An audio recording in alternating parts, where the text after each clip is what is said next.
To turn off the keyboard vibration and sound while typing on Android device like Samsung, what you do, go to settings here, go to sounds and vibration, go to system sounds and vibration.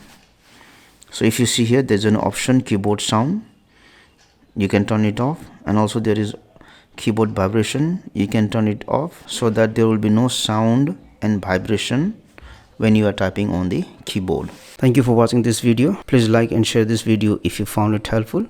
Also click on the subscribe button and hit on the bell icon to get the notification of our latest videos for free.